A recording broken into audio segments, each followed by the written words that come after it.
In today's video, I'm going to teach you how to enable multi-currency in settings for QuickBooks Online. This feature can be incredibly useful for businesses dealing with international transactions, allowing them to handle various currencies seamlessly. Let's dive right into it and walk you through the process step by step. First, head over to your QuickBooks Online dashboard. Once you're there, direct your attention to the upper right corner of the screen. You'll spot a gear icon sitting comfortably in that area, which acts as a gateway to the settings you'll need to adjust. Go ahead and click on that gear icon. After clicking, you'll open the Settings menu where you'll find a variety of options to manage your account.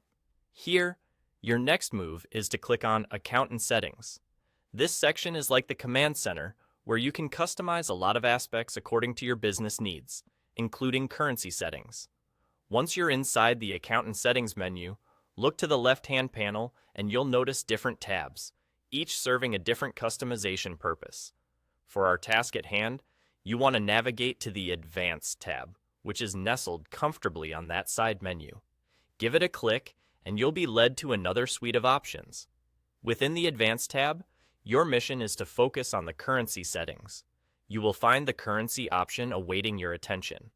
It's here that you can tweak all your currency settings to best fit your business requirements. Look for the Edit button or icon near the Currency section, and click on it to enter the currency options. Now comes the crucial step, where you'll see a toggle switch that controls the multi-currency feature.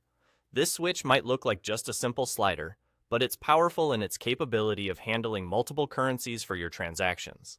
Slide or toggle that switch to the On position to enable the multi-currency feature. Once you do this, congratulations! You now have the multi-currency feature activated, opening up new avenues to manage different currencies with ease in your QuickBooks Online account.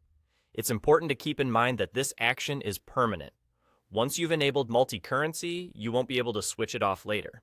So, make sure that this feature is something your business genuinely requires before finalizing the activation. It's a small detail, but one worth noting to avoid any potential headaches down the road. And that's all there is to it. You've successfully enabled the multi-currency setting on your account, empowering your business to tackle international transactions more effectively. Feel free to explore other features in this section that might be of benefit to your operations. Thank you for tuning in, and happy bookkeeping.